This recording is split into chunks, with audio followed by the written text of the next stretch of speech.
কক্সবাজারের উখিয়ায় রোহিঙ্গা ক্যাম্প পরিদর্শনে মার্কিন প্রেসিডেন্টের বিশেষ দূত ঘুরে দেখছেন জাতিসংঘের বিভিন্ন প্রকল্প। মধ্যপ্রাচ্যের নতুন নতুন ফ্রন্টে চড়াচ্ছে সংঘাত। হামলার জবাবে কুয়েত জর্ডানে মার্কিন ঘাঁটিতে পাল্টা আঘাত। ইরানের চীনা অস্ত্র সরবরাহের খবর নাকচ জানালো বেইজিং। গাজাবাসীকে বাঁচাতে অস্ত্র ছাড়তে রাজি হামাস। ধাপে ধাপে প্রত্যাহার করা হবে ইসরায়েলি সেনা। ঐতিহাসিক পদক্ষেপ বলছেন ট্রাম্প। ইউক্রেন জুড়ে রাশিয়ার নজিরবিহীন হামলা, শিশুসহ নিহত অন্তত ৯। ড্রোন ছুড়ে মস্কোতে জবাব কিয়েভের। উত্তর কোরিয়ার ক্ষেপণাস্ত্র ব্যবহারের অভিযোগ জেলেনস্কির। মরক্কো থেকে সাগর পাড়ি দিয়ে স্পেনের সেউতাসি মহলে ঢুকছে প্রায় ৫,০০০ অবৈধ অভিবাসী। অনুপ্রবেশ চেষ্টার সময় ১৮ জনের মৃত্যু। সীমান্তে সেনা মোতায়েন।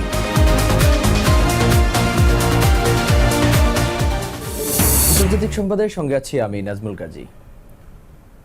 ক্ষেপণাস্ত্রের ঝড়ে কেঁপে উঠল মধ্যপ্রাচ্য। কুয়েতের আকাশে যুদ্ধের কালো মেঘ। মার্কিন বিমান ঘাঁটিতে ইরানের ভয়ঙ্কর হামলা। তাহলে কি পাল্টা আঘাতের দাপটে যুদ্ধের হিসাবই বদলে যাচ্ছে? রাতের আকাশে হঠাৎ বিকট শব্দ, চারদিকে সতর্ক সংকেত, মুহূর্তে ছড়িয়ে পড়ে আতঙ্ক। মধ্যপ্রাচ্যের সামরিক উত্তেজনা যেন আবারও বিস্ফোরণের দ্বার প্রান্তে। ইরান বলছে একের পর এক ক্ষেপণাস্ত্র আঘাত হানে ঘাঁটিতে। আগুন ধরে যায় দুটি ড্রোন হ্যাঙ্গারে। ধ্বংস হয় সামরিক বিমান ও হেলিকপ্টারের জ্বালানি সংরক্ষণের একটি স্থাপনা। রাতের আকাশে হঠাৎ বিকট শব্দ, চারিদিকে সতর্ক সংকেত, মুহূর্তেই ছড়িয়ে পড়ে আতঙ্ক। মধ্যপ্রাচ্যের সামরিক উত্তেজনা যেন আবারও বিস্ফোরণের দ্বার প্রান্তে। ইরানের ইসলামিক রেভলিউশনারি গার্ড কর্পস IRGCর দাবি, যুক্তরাষ্ট্রের সামরিক স্থাপনায় বড় হামলা চালিয়েছে তারা। টার্গেট কুয়েতের গুরুত্বপূর্ণ মার্কিন সামরিক ঘাঁটি আলী আল সালেম এয়ারবেস। ইরান বলছে একের পর এক ক্ষেপণাস্ত্র আঘাত হানে ঘাঁটিতে। আগুন ধরে যায় দুটি ড্রোন হ্যাঙ্গারে। ধ্বংস হয় সামরিক বিমান ও হেলিকপ্টারের জ্বালানি সংরক্ষণের একটি স্থাপনা। তেহরানের বার্তা ছিল পরিষ্কার, মার্কিন হামলার কঠোর জবাব দেওয়া হবে, আর সেই জবাব হবে সরাসরি। কিন্তু এখানেই শেষ নয়।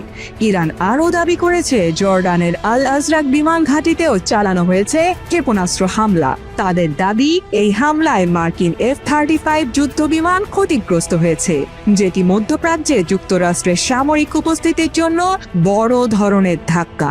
কারণ F-35 শুধু একটি যুদ্ধ বিমান নয়, এটি যুক্তরাষ্ট্রের আধুনিকতম স্টেলথ প্রযুক্তির প্রতীক। তবে ওয়াশিংটন এই দাবি অস্বীকার করেছে। মার্কিন সেন্ট্রাল কমান্ড বলছে কোনো মার্কিন বিমান ধ্বংস বা ক্ষতিগ্রস্ত হয়নি। তাদের দাবি, ইরানের ছোড়া ক্ষেপণাস্ত্র ও ড্রোন প্রতিহত করা হয়েছে, সেগুলো লক্ষ্যবস্তুতে পৌঁছাতে ব্যর্থ হয়। কিন্তু পাল্টাপাল্টি বক্তব্যের মধ্যেই বাড়ছে উত্তেজনাও। ইরানের ঘোষণা, যুক্তরাষ্ট্র ও তার মিত্ররা যদি আক্রমণ চালিয়ে যায় তাহলে সামনে আরো বড় প্রতিক্রিয়া আসবে। অন্যদিকে যুক্তরাষ্ট্র স্পষ্ট জানিয়েছে তাদের সেনাদের ওপর হামলার জবাব দেওয়া হবে। একদিকে বিশ্বের সবচেয়ে শক্তিশালী সামরিক বাহিনী, অন্যদিকে দীর্ঘদিন ধরে নিষেধাজ্ঞার মধ্যেও ক্ষেপণাস্ত্র ও ড্রোন প্রযুক্তি শক্তিশালী করা ইরান। যুক্তরাষ্ট্রের রয়েছে বিশাল বিমানবহর, আধুনিক অস্ত্র এবং বিশ্বজুড়ে সামরিক ঘাঁটি। আর ইরানের শক্তি তার বিশাল ক্ষেপণাস্ত্র ভান্ডার, আঞ্চলিক মিত্র নেটওয়ার্ক এবং অসম যুদ্ধের কৌশল। এই সংঘাত তাই শুধু একটি ঘাঁটিতে হামলার গল্প নয়, এটি দুই ভিন্ন সামরিক কৌশলের মুখোমুখি অবস্থান। প্রশ্ন এখন একটাই, ইরানের পাল্টা হামলা কি শুধুই সতর্কবার্তা, নাকি বড় কোনো যুদ্ধের প্রথম ধাপ? মধ্যপ্রাচ্যের আকাশে এখনো যুদ্ধের কালো ধোঁয়া। একটি ক্ষেপণাস্ত্র, একটি ভুল সিদ্ধান্ত আর একটি নতুন হামলাই এখন বদলে দিতে পারে পুরো অঞ্চলের ভবিষ্যৎ। বিশ্ব এখন তাকিয়ে সেই উত্তরের দিকে। পরবর্তী আঘাত কোথায় আসে, আর এই সংঘাত কি থামবে নাকি আরো ভয়ঙ্কর রূপ নেবে? সময়ের কাছেই আছে এই প্রশ্নের সঠিক জবাব। গত 6 জুলাই গাজায় নিজেদের নেতৃত্বাধীন প্রশাসনিক সংস্থা বিলুপ্তির ঘোষণা দেয় হামাস। এর মধ্য দিয়ে উপত্যকাটিতে প্রায় 2 দশকের হামাসের শাসনের অবসান ঘটে। এবার গাজায় সম্পূর্ণ নিরস্ত্রীকরণের বিষয়ে হামাস ও অন্যান্য সশস্ত্র গোষ্ঠীগুলোর সঙ্গে একটি চুক্তিতে পৌঁছেছে বোর্ড অব পিস। স্থানীয় সময় বৃহস্পতিবার ট্রুথ সোশ্যাল দেওয়া পোস্টে একথা বলেন মার্কিন প্রেসিডেন্ট। আইনের শাসন প্রতিষ্ঠা, নিরাপত্তা স্থিতিশীল করা ও মানবিক সহায়তা সহজ করতে এনসিএজিকে সমর্থন করবে আন্তর্জাতিক স্থিতিশীলতা বাহিনী। এরই মধ্যে বিবিসিকে দেয়া এক সাক্ষাৎ আর বাস্তবতার মাঝে ব্যবধানটা যে কত কম তা হারে হারে টের পেল কেভ। এক রাতে 70টি ক্ষেপণাস্ত্র আর প্রায় 280টি ড্রোনের তাণ্ডব। ইউক্রেন জুড়ে রাশিয়ার সাম্প্রতিক সময়ের অন্যতম বড় আঘাত। গভীর রাতে প্রথম বিস্ফোরণে কান ফাটা শব্দ, আর ঠিক 3.25 ঘন্টা পর দ্বিতীয় ধামাকা। ধ্বংসস্তূপের নিচে আঁকড়ে ধরে থাকা পুতুলের অংশ আর ফরেনসিক পরীক্ষার অপেক্ষায় থাকা শরীরের টুকরোগুলো তখনও চিনতে পারছে না কেউ। আশঙ্কা আর বাস্তবতার মাঝের ব্যবধানটা যে কত কম তা হাড়ে হাড়ে টের পেল কিয়েভ।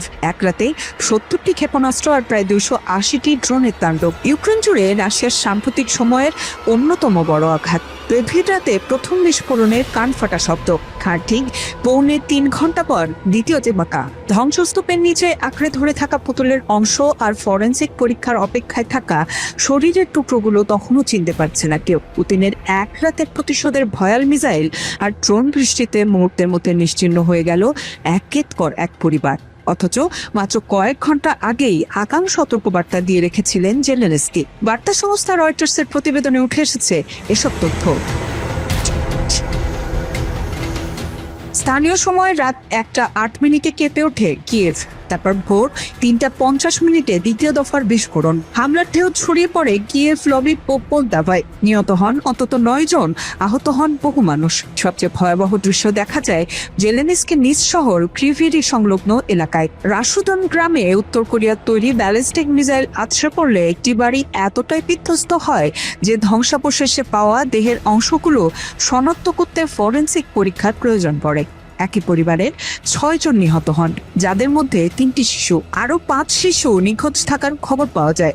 কিয়েভ থেকে লভিভ, ক্রিভিরি কিংবা পোলতাভা সবখানেই এক রাতের তাণ্ডবে নিহত হয়েছেন অন্তত 13 জন, আহত 1.5 শতাধিক।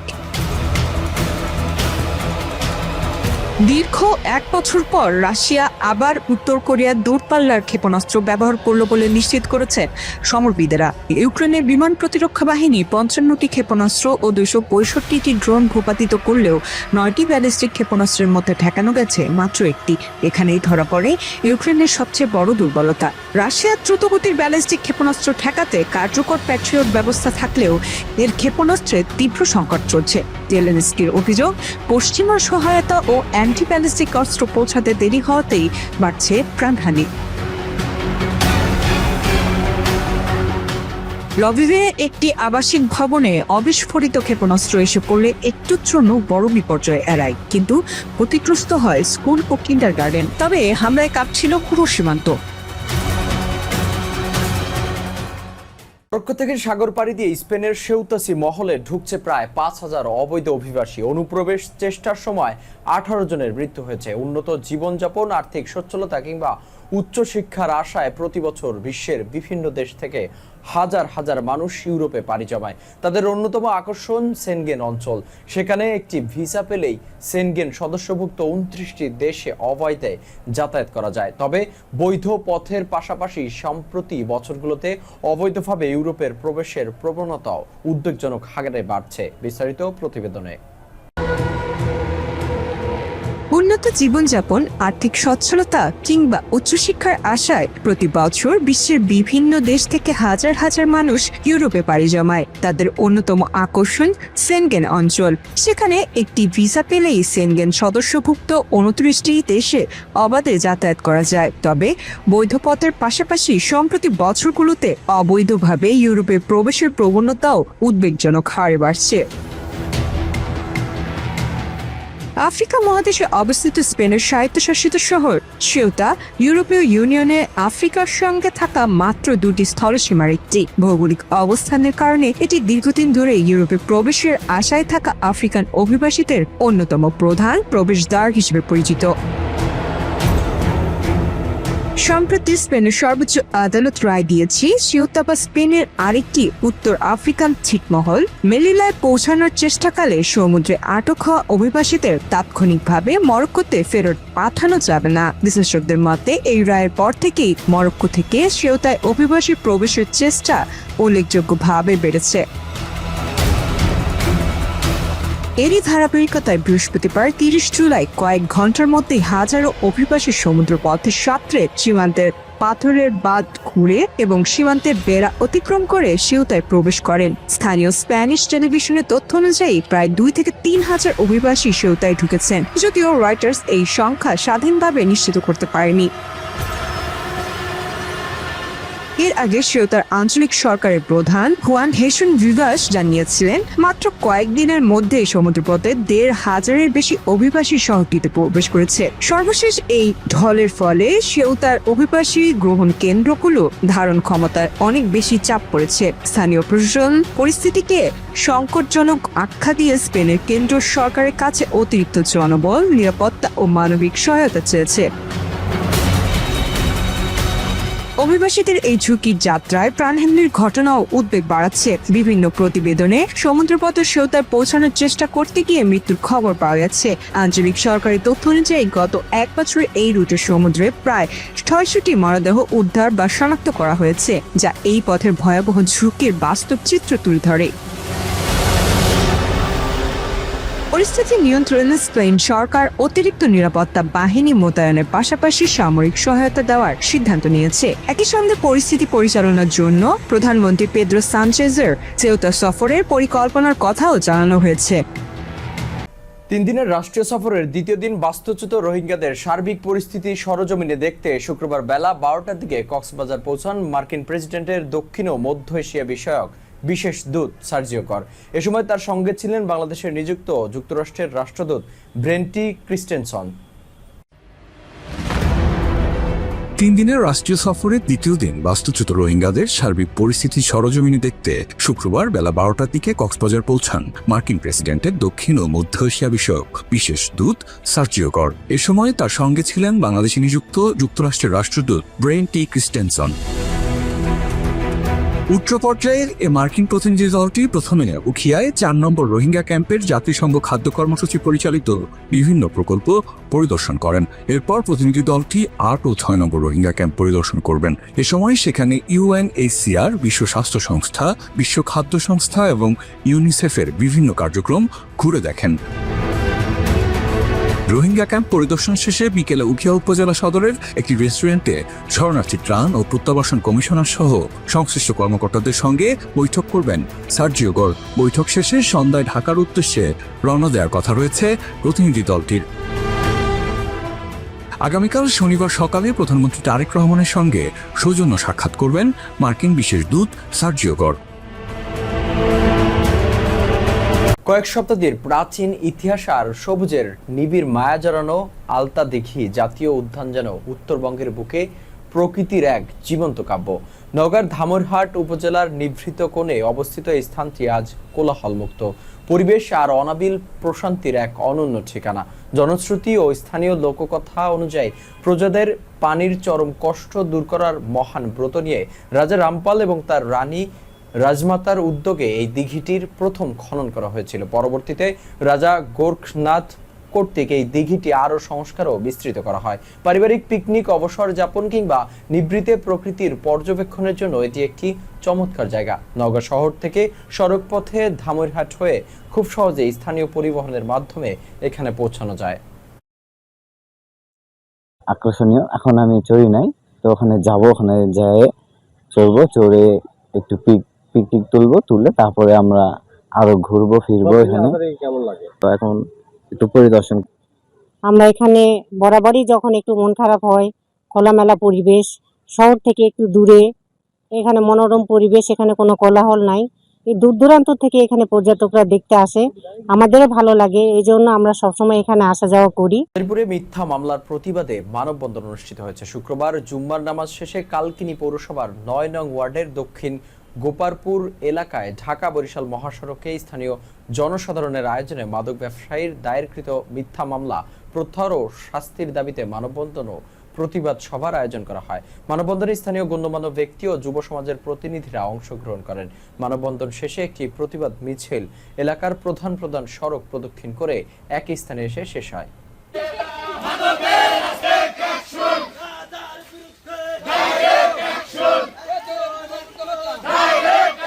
মাদারীপুরের বঙ্গবন্ধু ল কলেজের গভর্নিং বডির সভাপতি অ্যাডভোকেট জামিনুর হোসেন মিঠুর বিরুদ্ধে মিথ্যা জিডি ও সামাজিক যোগাযোগ মাধ্যমে অপপ্রচারের প্রতিবাদে এক সংবাদ সম্মেলন অনুষ্ঠিত হয়েছে।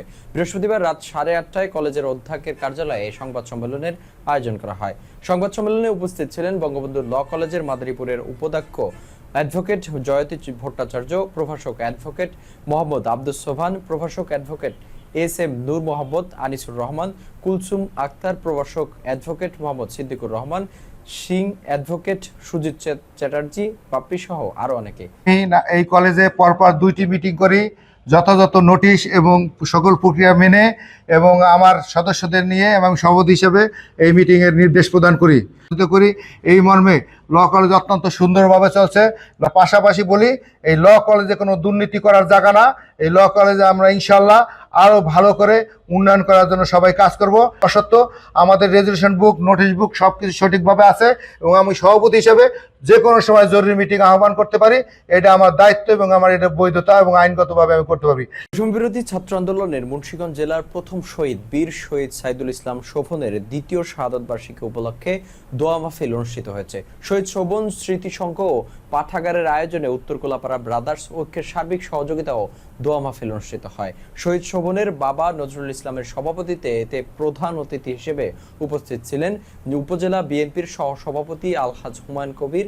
বিশেষ অতিথি ছিলেন কোলাপাড়া ইউনিয়ন পরিষদের সাবেক চেয়ারম্যান আলহাজ তৈয়ব হোসেন মামুন। সুন্দরভাবে প্রথমে অনেক আন্দোলনের জন্য আল্লাহর কাছে দোয়া করি, আল্লাহ জানে অতি শীঘ্রই আল্লাহর কাছে দোয়া করি। শিল্প প্রতিষ্ঠানে নিরবচ্ছিন্ন গ্যাস বিদ্যুৎ সরবরাহের দাবিতে মানববন্ধন করেছে জাতীয় গার্মেন্টস শ্রমিক ইউনিটি।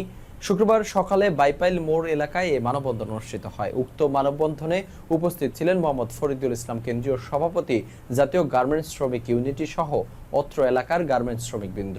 যারা রয়েছে এদের কাছে আমাদের অনুরোধ, শ্রমজীবীদের পক্ষ থেকে, যে নিরবিচ্ছিন্ন গ্যাস বিদ্যুৎ সরবরাহ নিশ্চিত করতে হবে। কারণ এই নিরবিচ্ছিন্ন গ্যাস বিদ্যুৎ সংকটের কারণে আমার শ্রমিকরা একদিকে কর্মহীন হয়ে পড়তেছে, আর একদিকে আয় কমে যাচ্ছে, ওভারটাইম কমে যাচ্ছে, এবং কারখানাগুলো যেভাবে ক্ষতিগ্রস্ত হচ্ছে, তারা এই গ্যাস বিদ্যুৎ না থাকার কারণে ডিজেল এবং এলপিজি দিয়ে তাদের কারখানা পরিচালনা করতে হচ্ছে। এই শ্রমিককে কর্মসংস্থান দিবে। অতএব আমাদের দেশের প্রধান শ্রমিকদের যে বেকারত্ব দূর করার জন্য যে প্রতিষ্ঠানগুলো, সেটা হলো গার্মেন্টস শিল্প। এই শিল্প যদি কোনোভাবে এবং কোনোরকম ধসে পড়ে, তাহলে আমাদের বাংলাদেশের সামাজিক নিরাপত্তা ধ্বংসের মুখে চলে যাবে। আইনের চোখ ফাঁকি দিয়ে মাদকের রমরমা সাম্রাজ্য গড়ে তোলা নওগাঁর ধামইরহাটের সেই কুখ্যাত মাদক সম্রাজ্ঞী লাইলি আক্তার ও তার মূল সহযোগী ভাই হাসান আবারও পুলিশের খাঁচায়। উদ্ধার করা হয়েছে 680 পিস নিষিদ্ধ ট্যাপেন্টাডল ট্যাবলেট। এই ক্রাইম সিন্ডিকেটের প্রধান লাইলি ও তার ভাইয়ের বিরুদ্ধে রয়েছে মাদকের অসংখ্য মামলা। এলাকাবাসী ও সচেতন মহলের এখন একটাই জোর দাবি, স্বল্প মেয়াদী হাজতবাস কিংবা চোর পুলিশ খেলা নয়, যুব সমাজকে বাঁচাতে আইনের সর্বোচ্চ প্রয়োগে এই পেশাদার মাদক চক্রের উপযুক্ত ও দৃষ্টান্তমূলক দীর্ঘমেয়াদী সাজা নিশ্চিত করা। মাদক সেবিত না 2জন মাদক ব্যবসায়ীকে আটক করা হয়েছে। তাদের কাছে 680 পিস ট্যাপেন্টাডল ট্যাবলেট পাওয়া গেছে। তারা স্বীকৃত মাদক ব্যবসায়ী, মাদক সংগ্রাম সম্রাজ্ঞী হিসেবে পরিচিত এলাকায়। গোপন তথ্যের ভিত্তিতে শাহপুর বাজার থেকে বিএমপির সামনে থেকে আমরা তাদেরকে স্থানীয় সোর্সের সহায়তায় তাকে দিতে করা হয়। জি, কয়জনকে আটক হয়েছে স্যার? একজন? দুইজন মোটরসাইকেল সহ 2জনকে আটক করা হয়েছে। নওগাঁর ধামইরহাটে চরম অর্থনৈতিক টানাপোড়েন ও অভাব অনটনের মাঝেও মেধার স্বাক্ষর রেখেছে 3য় শ্রেণীর ক্ষুদে শিক্ষার্থী মোহাম্মদ সাবির আক্তার। সীমান্তবর্তী প্রত্যন্ত বাসুদেবপুর গ্রামের এই দিনমজুরের সন্তান প্রতিকূল আবহাওয়া আর জরাজীর্ণ ঘরের কষ্ট উপেক্ষা করেই প্রথম প্রান্তিক মূল্যায়নে বিদ্যালয়ে সর্বোচ্চ নম্বর অর্জন করেছে। ভারপ্রাপ্ত প্রধান শিক্ষক জানান, তীব্র শিক্ষক সংকট আর আধুনিক ডিজিটাল সুযোগ সুবিধা থেকে বঞ্চিত হয়েও সাবিরার এই মেধার লড়াই অদম্য। এ বিষয়ে উপজেলা শিক্ষা অফিসার মোহাম্মদ আতিকুর রহমান জানান, অর্থ ও সুযোগের অভাবে যেন এই মেধাবী শিক্ষার্থী ঝরে না পড়ে, সেজন্য উপজেলা প্রশাসনের পক্ষ থেকে তাকে সার্বিক সহযোগিতা করা হবে। কিন্তু এই মেয়েগুলা বা এই বাচ্চাগুলা সে ধরনের সুযোগ সুবিধা থেকেও বঞ্চিত। তারা যদি একটু সুবিধা পেত, বিভিন্ন ধরনের সুযোগ সুবিধা, অর্থনৈতিক সুবিধা, তাহলে তারা হয়তো অনেক ভালো কিছু করতে পারত। আচ্ছা, আপনি মূলত এক প্ল্যান বলবেন যে আসলে বর্তমানে তার পরিবারের অবস্থা, দ্বিতীয়ত হচ্ছে যদি কোনো সহজে ব্যক্তি তাদের পরিবারের পাশে দাঁড়ায় বা প্রশাসনের পক্ষ থেকে তার পাশে দাঁড়ানো হয়, এই বাচ্চাটি ভবিষ্যতে অনেক দূরে এগিয়ে যাবে। এই উপর বলবেন বলতে তাদের যদি শিক্ষা ব্যয়টা একটু বহন করার যদি কারো সুযোগ হয়, সে অনেক দূরে এগিয়ে যেতে পারবে, দেশ ও জাতির জন্য ভালো ভূমিকা রাখতে পারবে বলে আমরা দৃঢ়ভাবে বিশ্বাস করি। কৃষি সমৃদ্ধি এই স্লোগানকে সামনে রেখে কুষ্টিয়ার খোকসায় 2025-26 অর্থ বছরে খরিফ এক মৌসুমে যশোর অঞ্চলে টেকসই কৃষি সম্প্রসারণ প্রকল্পের আওতায় বাস্তবায়িত প্রদর্শনীর মাঠ দিবস অনুষ্ঠিত হয়েছে। বৃহস্পতিবার দুপুরে খোকসা উপজেলা কৃষি সম্প্রসারণ অধিদপ্তরের বাস্তবায়নে উপজেলার জয়ন্তী হাজরা ইউনিয়নে এই কর্মসূচি অনুষ্ঠিত হয়। কুষ্টিয়া খামারবাড়ি কৃষি সম্প্রসারণ অধিদপ্তরের উপপরিচালক কৃষিবিদ ডক্টর মোহাম্মদ শওকত হোসেন ভুইয়ার সভাপতিত্বে অনুষ্ঠানে প্রধান অতিথি হিসেবে উপস্থিত ছিলেন যশোর অঞ্চলের কৃষি সম্প্রসারণ অধিদপ্তরের অতিরিক্ত পরিচালক কৃষিবিদ আলমগীর বিশ্বাস, কৃষিবিদ মোহাম্মদ ওয়াহিদুজ্জামান, খোকসা উপজেলা কৃষি কর্মকর্তা কৃষিবিদ মোহাম্মদ আব্দুল্লাহ আল নোমান সহ কৃষানীরা ও গণমাধ্যম কর্মীরা উপস্থিত ছিলেন।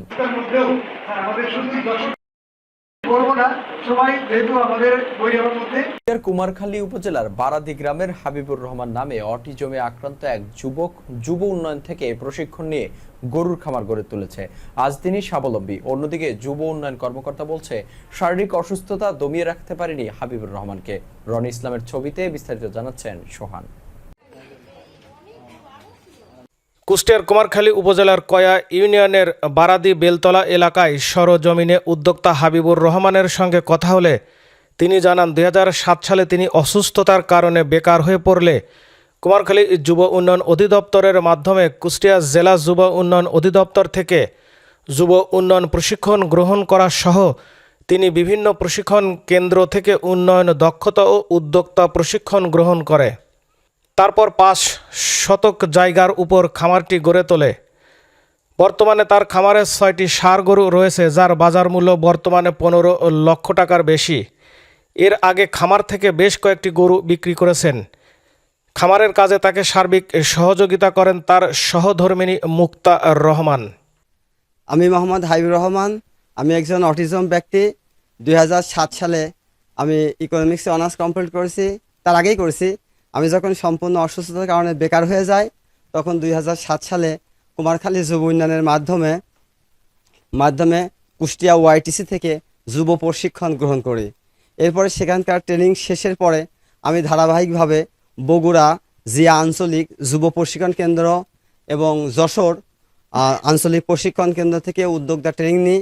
এরপরে সর্বশেষ শেখ হাসিনা জাতীয় যুব প্রশিক্ষণ কেন্দ্র সাভার, সেখান থেকেও দক্ষতা উন্নয়ন এবং উদ্যোক্তা উন্নয়নের উপরে বিশেষ প্রশিক্ষণ প্রাপ্ত হয়।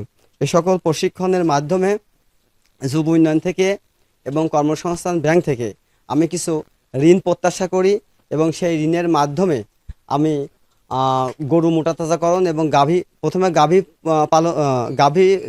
গাভী পালন প্রকল্প গ্রহণ করি। পরে আস্তে আস্তে গাভীর পাশাপাশি আমি গরু মোটাতাজাকরণ প্রকল্প গ্রহণ করি এবং প্রতি বছরই কুরবানির সময় আমি গ্রামের গরু ঢাকায় নিয়ে গাবতলী সহ পোস্তগুলা সহ ঢাকার বিভিন্ন হাটে সেই মোটাতাজাকরণ গরু বিক্রি করে আমি নিজেই আসি। এরপরে বাড়িতেও অনেক সময় ঈদের সময়, কুরবানি ঈদ এবং রোজা ঈদের সময় গরু মোটাতাজাকরণ করে বিক্রি করি। এবছরও আমার 3টা ষাঁড় গরু এবং একটা গাভী গরু রয়েছে। এটাও আশা করি যে সামনে রমজানের ঈদে অথবা কুরবানির সময় গরু যখন ফ্যাটিং হয়ে যাবে তখন সেটা বিক্রি করব। এভাবেই মোটামুটি আমার উদ্যোক্তা উন্নয়নের বিষয়টি চলতেছে। হাবিবুর রহমানের সহধর্মিণী মুক্তা রহমান খামারের গোবর দিয়ে বায়োগ্যাস তৈরি করে রান্নার জ্বালানির চাহিদা মেটাচ্ছেন, যার ফলে এলপিজি গ্যাস বা কাঠের খরচ কমছে। 2008 সালে 7 সালে বিবাহ হওয়ার পরে 8 সালে বায়োগ্যাস করি। তারপর থেকেই মানে বায়োগ্যাস থেকে প্রচুর গ্যাস হয়, এই গ্যাস থেকেই আমি সম্পূর্ণ রান্নায় চলে যায়। গ্যাসটা গোবর দিয়ে, গরু পালি, গৃহপালিত যে গরু পালি, সেই গরু থেকেই যে গোবরগুলো হয়, সেই গোবরগুলো থেকেই প্রচুর গ্যাস উৎপন্ন হয়।